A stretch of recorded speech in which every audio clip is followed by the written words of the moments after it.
Happy Friday, everybody. You know what that means? It's Petree's Pit, and today I'm joined by my partner, my Arn Anderson and my Tully Blanchard, JDO double G. Jordan, how's it going, brother? All right, man. Ready for it. I messed up the entrance last week. I said you were the Tully Blanchard and my Arn Anderson, so had to get that right today. We're back, another episode. Thank you guys last week for all your support and checking us out. Like we always say, we're going to keep doing this, but, we implore you, please check out some of our older videos, get an idea of who we are, some of the things we like, and just our general thoughts on wrestling. We're back today with another list and something, more current, but still, just a fun topic. This was kind of spurred on by the PWI list. Ariel Helwani's website does those top 10 pound for pound wrestlers. I think he releases them every week or so. We wanted to throw our 2 cents in the mix, talk about wrestling this year, because we haven't got a chance to really recap what's happened prior to starting this podcast, and our thoughts on things. So this week we're going to do a top 10 men's professional wrestlers of 2024. Now, um, at the end of the year, we'll probably redo this list just based on how things change. Um, but I mean, this is the kind of stuff we talk about when we're together. Who do we think is doing great right now? Who's had the best year? Um, and we think we have a pretty great list. We're really proud of this. I think our criteria is pretty all-encompassing and comprehensive. So, Jordan, what did we factor into this list when we were making it? Basically, oh, and quick disclaimer, I'm a little under the weather, so I'm sorry if I keep clearing my throat.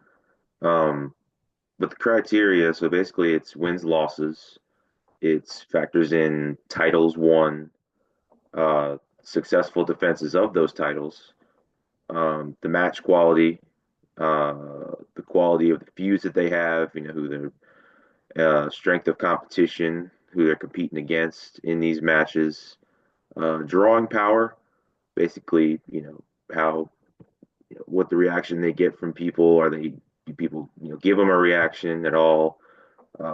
Things like that. And then as far as the matches, uh, minimum of 10 matches required in order to be on this.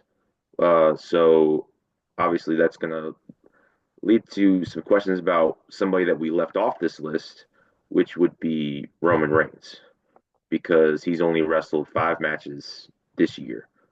So that is why he's not on the list. So, don't everybody freak out. Oh my God, how can you have a top men's wrestlers list and don't have Roman Reigns on it? That's because he's only wrestled 5 matches. He was gone for a good part of the year.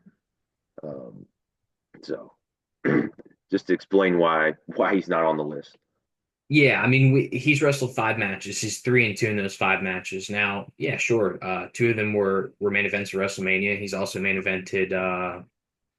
Well, he made it. Well, he wasn't the main Bad event. blood, I'm sorry, Bad Blood, bad blood. Bad Bloodline, or him and Cody versus the Bloodline, right? So the new Bloodline. So he has 3 pay-per-view main events under his belt. He's also, he wrestled at the Royal Rumble. He wrestled at Crown Jewel, but the marquee is professional wrestling, and you have to wrestle to be considered one of the best, and he just hasn't done enough. And this is also a requirement for the PWI list. You either have to have 10 matches or 6 different matches across 6 months, 6 different months. Roman's done neither of those things, so we just felt like it would be unfair to some people who have really been working all year round. Um, and not to mention 3-2 is not a very convincing record. Now he was champion for some time, but um, some other honorable mentions we had were Samoa Joe, who won the AEW World Championship earlier this year. Kaito Kiyomiya, who is the current champion of Pro Wrestling Noah, the GHC World Championship. Kaito Kiyomiya is probably the best. Um, well, he may be the best domestic Japanese wrestler in Japan right now, but he just missed the cut. Maybe if he continues this reign into next year or to late this year and has some great matches, he might make the list. We'll see. And the last honorable mention was Mystico, who's probably the best wrestler in Mexico right now. But he's not holding any major championships right now. And a lot of CMLLs based on tournaments, and Mystico's figured in, so it's not like they're putting him over a lot in those kind of situations. And the other thing is, I guess we get the pound for pound versus just the top 10 best. It's really a matter of semantics. So we just left him out for the sake of this list so far. Now getting into the top 10. This encompasses every wrestling company. Down the line, maybe someone like a Nick Nemeth, formerly known as Dolph Ziggler, could make this list. He, I guess, is another honorable mention. Um, but it's not just WWE and AEW, where, New Japan, potentially anything could really go into this. Obviously, like we discussed in the criteria, strength of competition is important, drawing power, merchandise sales, things like that. I mean, we can't lie. The size of the company you work in matters, right? The number of eyes being attracted to your product. Um, yeah, that's all important. So we're not going to discount that stuff. Any other comments before getting the list, Jordan? Well, I think it's important to note that at first we had LA Knight on this list, Yes. but obviously he's the United States champion in WWE. Has been wrestling a lot. Got quite a few title defenses under his belt. Um, so he was originally on it, and then we thought about it and decided to not have him on it. But he would be another honorable mention. Yes. And I suppose, just for transparency, Jey Uso, Braun Breaker, Jack Perry, guys who are holding these secondary mid card or tertiary mid card belts. A lot of these guys were considered. If Adam Copeland had wrestled the whole year, I think he would probably be on this list somewhere. But unfortunately, he got hurt, double or nothing. So you know, um, like we said, there's still time for this to change. Particularly, I mean, there's Full Gear, there's Survivor Series, and then for AEW, there's World's End. Um, for the most part, New Japan's list is pretty solid because those titles are going to stay the same until Wrestle Kingdom probably. But yeah, so things might change, and we did factor in some of these mid card guys like LA Knight. Thank you, Jordan, for reminding me about that. But yeah, ready to get into it? Yep, let's do it. All right. I'll start number 10. We have Tetsuya Naito, the leader of Los Ingobernables de Japón, two-time IWGP World Heavyweight Champion this year for a combined 205 days as champion. He had three title defenses between both reigns, and he's main evented eight New Japan shows. If it weren't for the lack of title defenses, Naito would definitely be in greater consideration for this list. He was a part of the co-main event of Forbidden Door. I didn't consider that. I guess you could technically say it's nine, where he won that title back from John Moxley. But he just didn't beat a lot of great competitors. Great Okan, Yota Tsuji. He lost to Moxley. He lost to Zack Sabre Jr. He did beat Sanada for the title, but a lot of people would consider Sanada a weaker champion. I think. So he's at number 10. And probably not gonna, he might not be on this list if we redo it again later this year. But I mean, Naito is a huge draw in Japan. He's one of maybe the most popular star in New Japan still, and definitely deserving of his place on this list thus far this year. Jordan, number 9. All right, so number 9 is Damian Priest, who uh, we kind of went back and forth on. I don't think either of us are very high on Damian Priest, but yeah, he won the world title at WrestleMania, cashing in Money in the Bank. He held it for 118 days, had three title defenses. He was also a tag team champion for almost 100 days, two title defenses there, and has really been kind of pushed as a main event guy. They want him to be seen in that light. Um, and they've just recently circled him back to Gunter. So it looks like he'll be challenging him to try to win back the World Heavyweight Championship.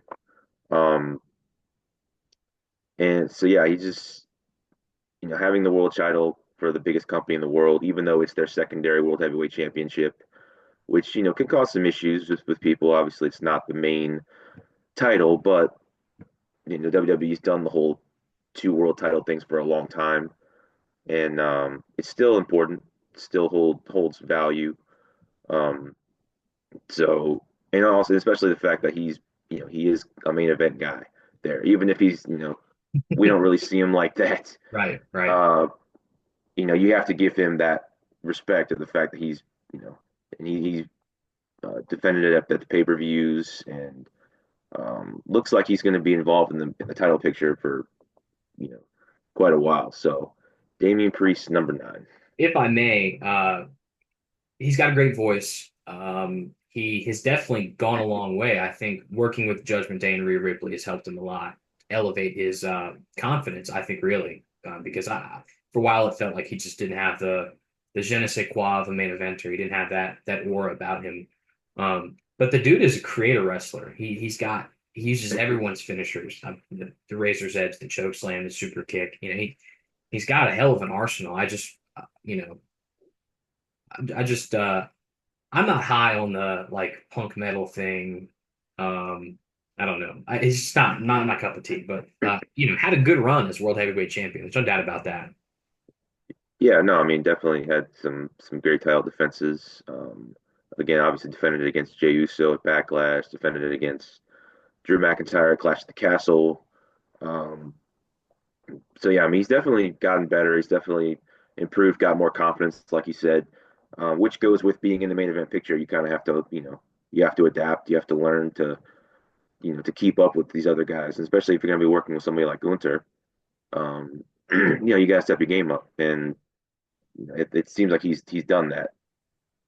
And one more thing before we continue is for these WWE guys, the title defenses we listed are for televised shows. Now in dark matches, these guys, I mean, he had like 20 title defenses if you include the house shows, which I mean, I guess depending on, who you ask is important or is not.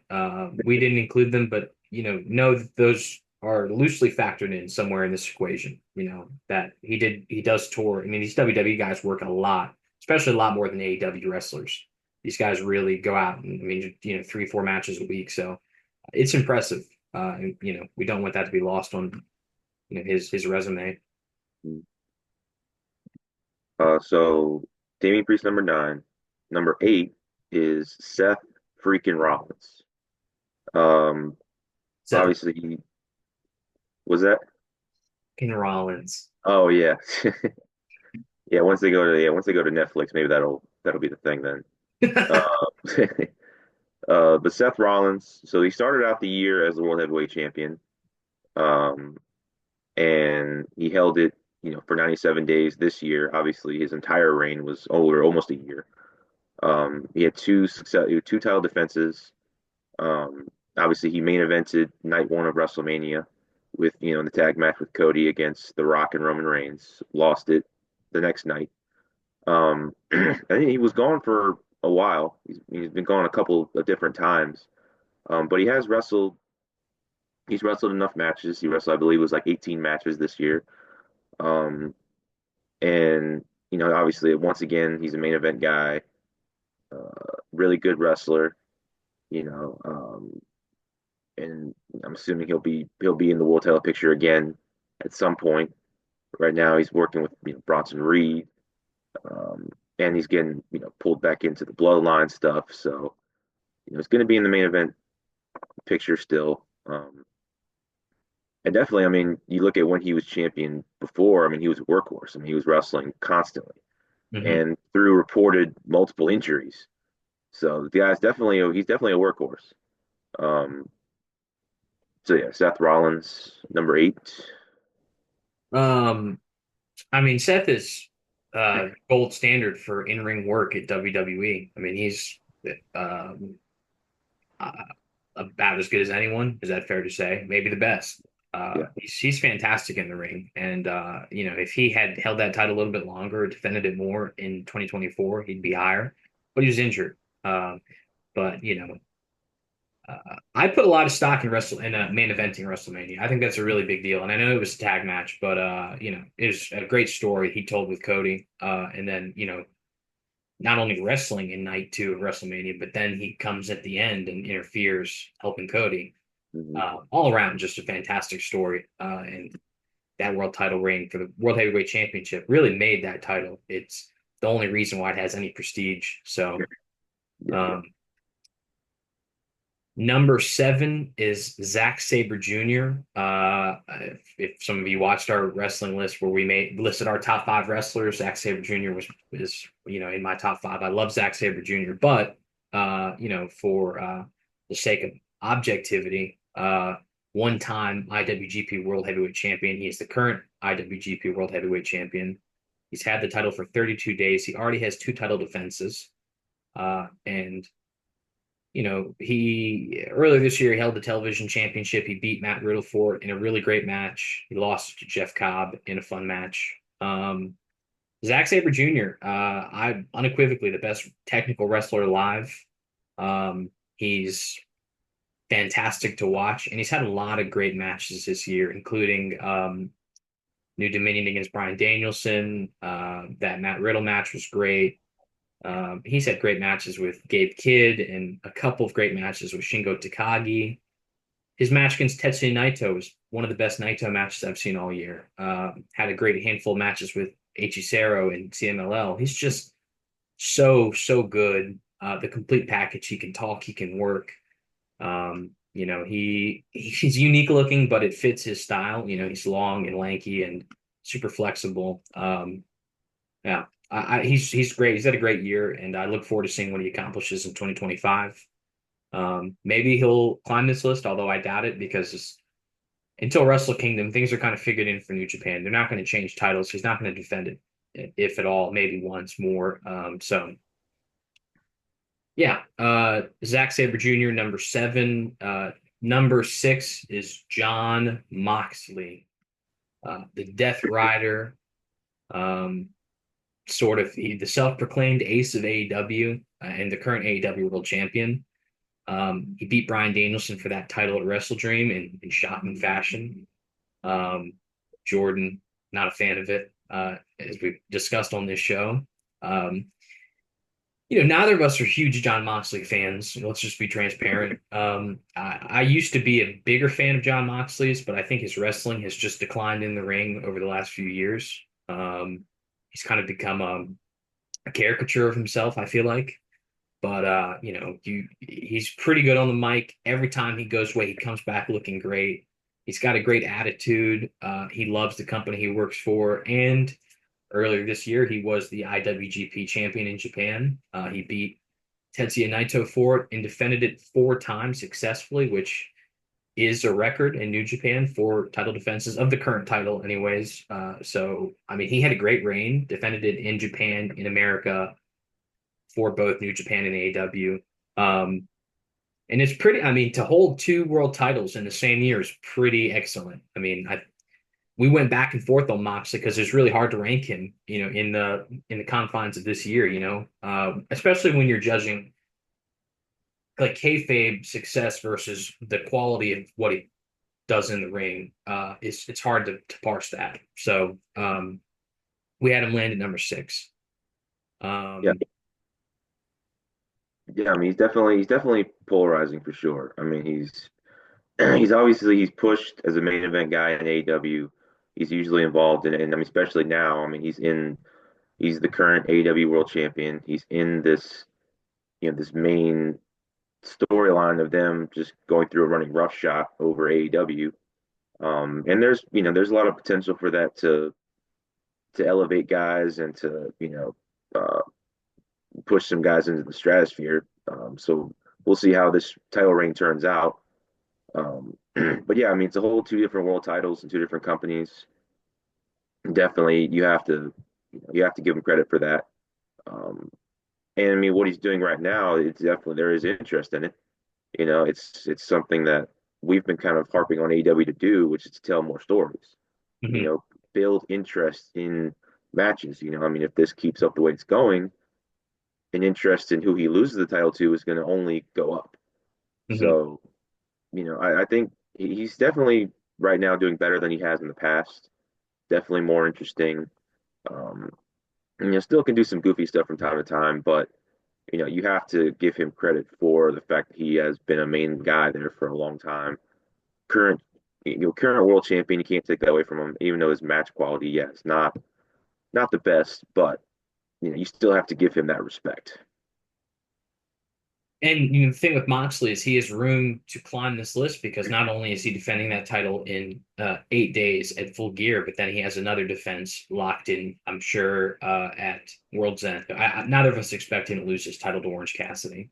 Now, we've been wrong before on this show, but I don't think that's going to happen. So, yeah, he has room to climb, whatever that counts for.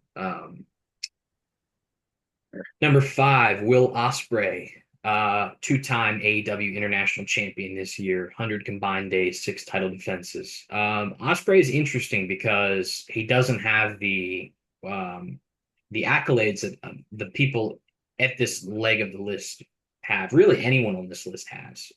But the quality that he's put forth this year, the rate that he's worked in Rev Pro. I should say, he's had great matches in Rev Pro, in great matches in TNA, great matches in New Japan, and then he's come to AEW and he's really lit a fire in the company. Been a large part of the cultural change this year, I feel like, and he's worked with almost all of the top guys already. Konosuke Takeshita, Swerve Strickland, Bryan Danielson, um, MJF. He's worked with members of the Death Riders as they currently exist. Ospreay's just had an incredible year, and I think his match against Danielson's easily one of the two or three best matches of the year. At Dynasty. It was fantastic. And they told an incredible story. He's told multiple great. I mean, his feud with MJF was really fun. His feud with Pac was short but fun. His feud going on right now with Don Callis is really nice. He's just had an excellent year, and is probably the best guy in the ring in the world right now. I think maybe we would both agree on that, right? I don't know. Yeah, I mean, he's easily one of the best workers in the world right now. So we put him at number five. What do you think about, I mean, Osprey relative to the other guys on this list? Well, I mean, he gains a lot of points in match quality, the strength of competition because he's wrestled almost all the main event guys in AEW. Obviously he doesn't have as much as far as titles won, title defenses, things like that.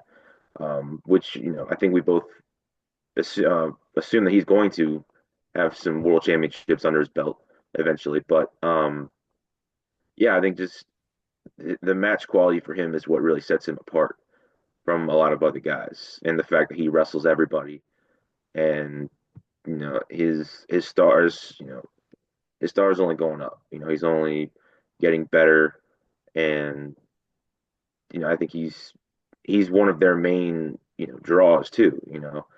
Um, so I think as far as all of those qualities, as far as the criteria we're using, he gains a lot in that.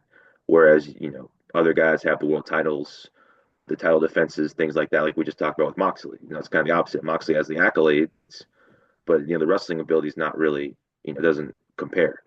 So I think that's where Ospreay's really sets himself apart right now. Osprey, he's just super fun to watch.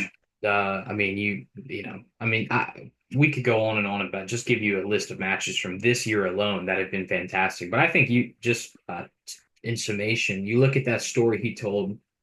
He used a Tiger Driver on Omega last year.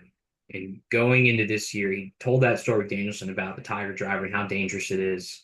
He stops using it. He loses that world title match to Swerve, loses the international title to MJF, and then going in all in, using the Tiger Driver on MJF. That was such a great storyline. And one of the most fascinating things I've seen told in wrestling in a long time because it was based on a move, not a title involved, a move, his finishing move, and how he was afraid to use it and then going back to using it again. I mean, the guy wears his emotions on his sleeve, and that's a beautiful thing in wrestling. Jordan, I'll let you take number four. He's your guy, buddy. All right, so number four is Gunter. He is the current world heavyweight champion. He's held it for 104 days, two title defenses so far. Uh, and also this year, was the end of his Intercontinental title reign. Two title defenses there was about 96 days. Um, and Gunther, obviously the main one of the main villains in WWE right now. Um, he's widely looked at as one of the best wrestlers in the company. Uh, just wrestled Cody at Crown Jewel, and many other great things for him to come for him. Um, but I mean, as far as you look at it, I mean, he spent the majority of his time this year as a champion. I mean, obviously, it was the end of his record-breaking Intercontinental title reign from 23 into 24, lost to Mania, and now is the world heavyweight champion, beating Damian Priest for it, who was number 9 on the list.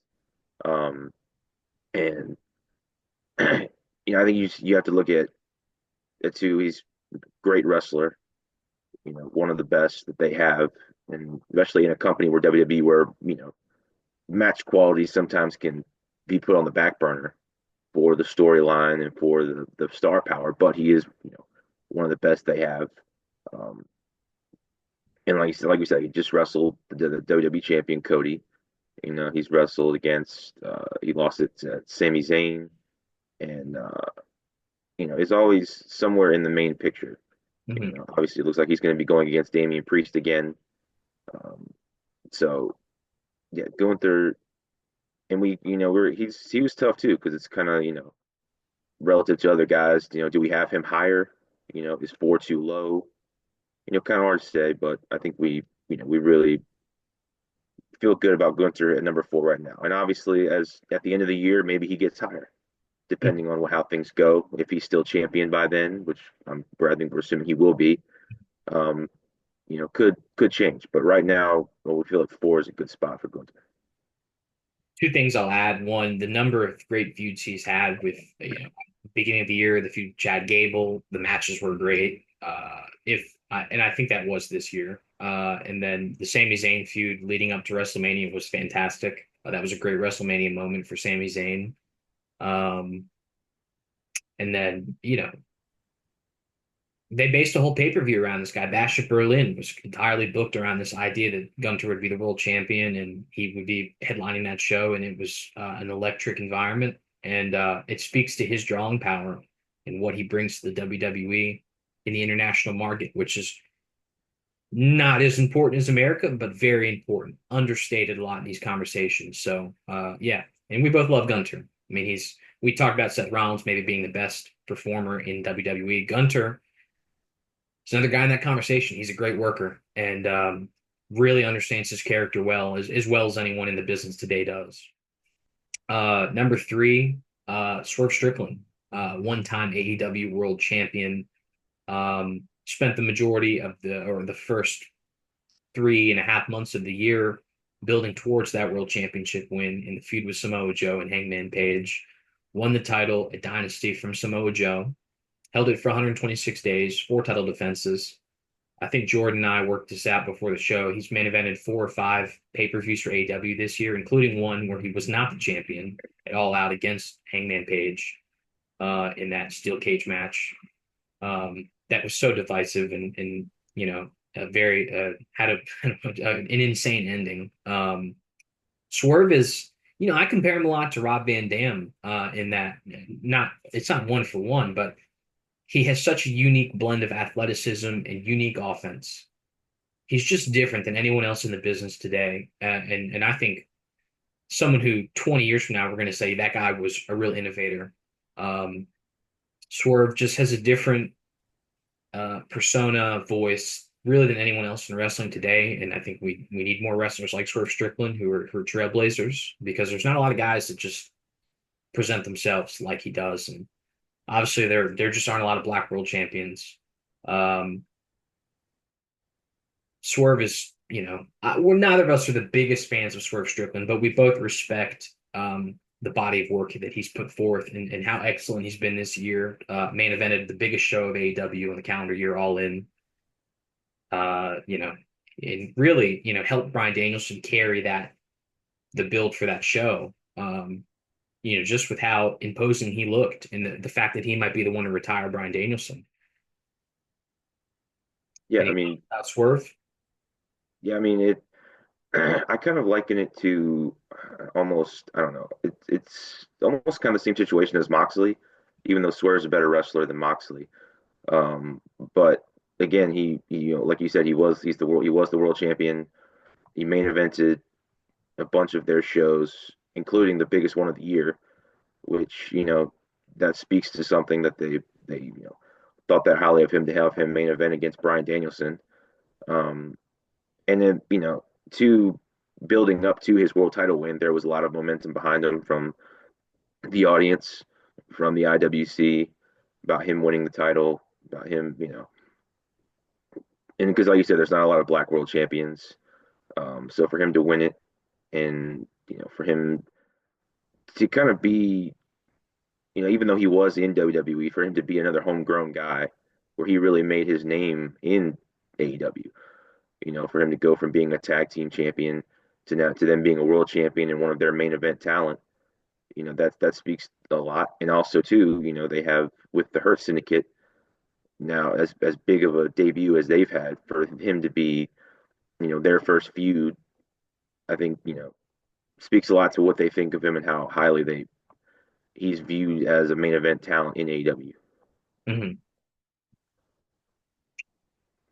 Yeah, he's I think a lot of people would say he's the barometer of what a world champion should be in AEW, and that's at the rate that he worked, the quality of matches he had, what he can do on the mic. Yeah, he's fantastic. And he's one of the few guys who's really let his manager do some of the heavy lifting. For a lot of wrestlers, I feel like are too vain to let their managers help them. And he is Nana, and they're a great act together. A lot of fun to watch. So, yeah. Um, Moving on to number two, we just mentioned him, Bryan Danielson, the man who shared the main event of All In with Swerve Strickland. Bryan is, unfortunately, his position on this list is either locked or he's going to go down on the list because he's going to be gone for at least a while. Maybe he's retired. We don't know. But he's, had that match against John Moxley end his reign. He said that was the end of his full-time career, but the body of work that Bryan Danielson has had in 2024. We did this podcast. I hope you guys check it out. It's Bryan Danielson, our retrospective of Bryan Danielson's career, and we listed our five favorite matches of his career, respectively. And I found myself going to a lot of his matches in 2024 because it's just been such a great year for him. His work he went to CMLL in that BCC versus CMLL feud. He went to Japan for Wrestle Kingdom, went to Japan for New Beginning in Osaka against Zack Sabre Jr. His matches this year have just been incredible. He knew this was the end of the line for him as a full-time wrestler, and his body of work was incredible. Okada, Sabre Jr., Blue Panther, um, Will Ospreay. The Owen Hart matches were great. The Hangman Page match was wonderful. Then he goes to All In, beats Swerve Strickland. Um, he's just had a phenomenal year. And it's hard to beat our number one, but you know, even the world championship, just winning it was special. I don't even really want to enumerate the days and the title defenses because it's kind of uh, it the body work itself overshadows that title reign. I think completely. Wouldn't you agree? Oh yeah, I mean, you look at just like you said, the matches that he had, the match quality, the match duration, because I mean, it was kind of viewed as his retirement tour. A lot of the matches people wanted to see him have, he had them against some of the best in the world. And then, yeah, I mean, the AEW, the world title win at All In, their biggest show, something that a lot of people weren't even sure he was going to do. He was if he was going to win the world title or not. Very glad that he did. Very glad he had that moment. And yeah, I mean, if anybody was going to come close to beating the number one to getting the number one spot, would have been Bryan Danielson, just because of just how phenomenal of a year that he had, one of the best of his career. Um, Maybe the best. yeah, Yeah. Um, Jordan, I'm gonna hand number one over to you, brother. Yeah, I mean, number one, I'm sure you can probably guess what it is. Probably not going to surprise many people. Cody Rhodes. He is the man in WWE, the face of the company. He is the WWE champion. He won it from Roman Reigns, ending his record-breaking title reign. Uh, and currently now he has held it for about 222 days. He's had six title defenses. Um, you can knock him maybe a little bit for the quality of the reign, but he has had some great matches against great competition, and he is unquestionably the guy. I mean, he is the face of the company. He is kind of what how Cena was before. I mean, Cena was the unquestioned face of the company. And Cody, even though you do have Roman there, but I mean, Cody's the guy. Cody's the workhorse. He wrestles at all the shows. He's always around, and I don't think anybody else you could put the number one on this list just because of the fact he is the champion of the biggest company in the world. He's the face of the biggest company in the world. Um, I don't think it's anybody you can even question putting anybody else here.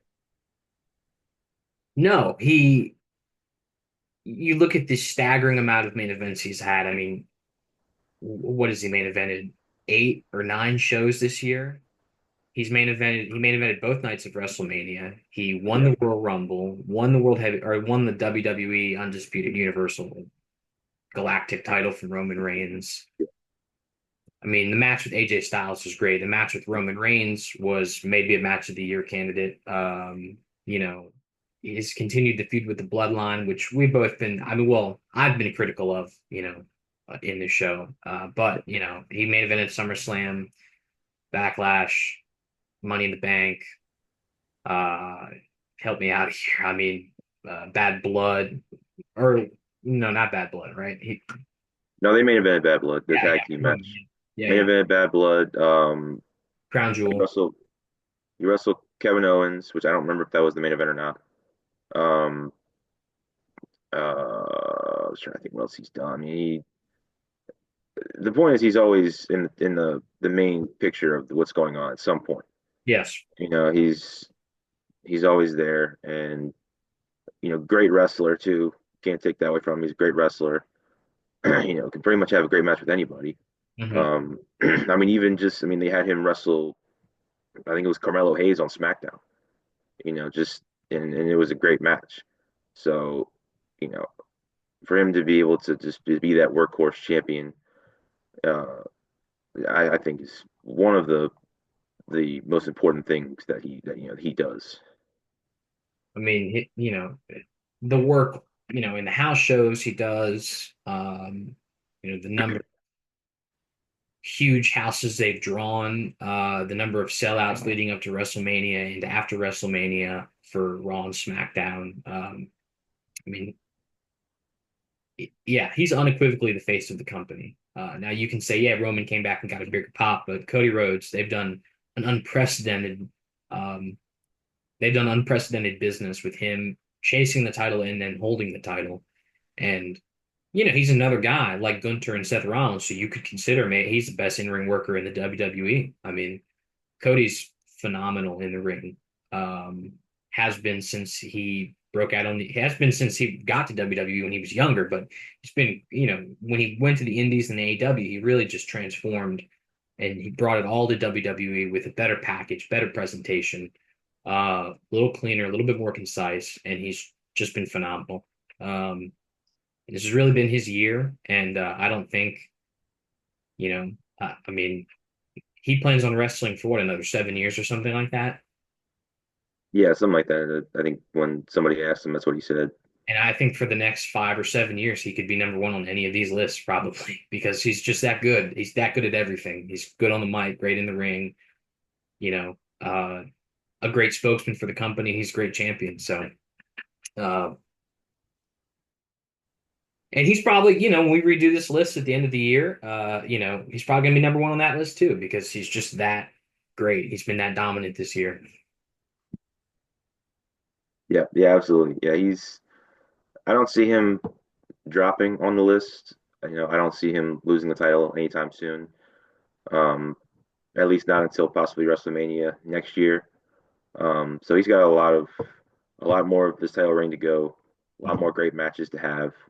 Um, and like you said, this list is, I'm sure, going to change between now and when we do it again, um, just depending on how the rest of the year turns out. Um, but yeah, overall, pretty pretty solid list. I think we pretty put a lot of thought into it. Ray especially put a lot of thought into it. Basically, the statistics about the matches, title defenses, and things like that. This is the kind of stuff we love talking about. Wrestling is not like professional sports where it's meritocratic, it's really subjective. But we try to approach this objectively and look at everything, and factoring in the size of the companies these guys work for. I mean, it counts to be the number one champion in the number one company in the world. That's kind of the industry standard, in Cody Rhodes. But yeah, I mean, we're excited to see how this list changes in the next month and a half. Like we mentioned, there's, Full Gear, Survivor Series, World's End. There's, some big shows left to go, and I'm sure there's going to be some big matches and some, developments for some of these guys on the list. Not everyone, but for some of them. Put a little longer title reigns, maybe a few more defenses, maybe some great matches. It's a lot left to go. So, and maybe Roman Reigns will work five more matches before the end of the year, and he'll, maybe he'll, or maybe he, does two more matches, and we decide, maybe that's good enough. So we'll see. Um, well, we'd like to thank you guys again for watching. We appreciate everyone's support. Please, if you were so inclined, go back and watch some of our older videos. And I hope you tune in next week. We have another list. Well, not a list, but a fun topic. We're gonna fantasy book our Dream Survivor Series match. And we have a lot of things to decide between now and then about exactly what kind of teams we want to build. But it's going to be a lot of fun. Survivor Series is one of our favorite pay-per-views to watch together. So we're excited to do that. And anything else, Jordan? No, I think that's it. Yeah, looking forward to next week talking about the Dream Survivor Series matches. And who each of us would put on our Dream Survivor Series team. It's gonna be a lot of fun researching it, thinking about it, and hope you all tune in next week to check it out. Absolutely. Please like, subscribe, leave us a comment, tell us what you think about our list. If you think we're right, wrong, we'd love to hear it, and I'll be happy to respond. But I'm Ray, I'm Jordan. top guys out. Out.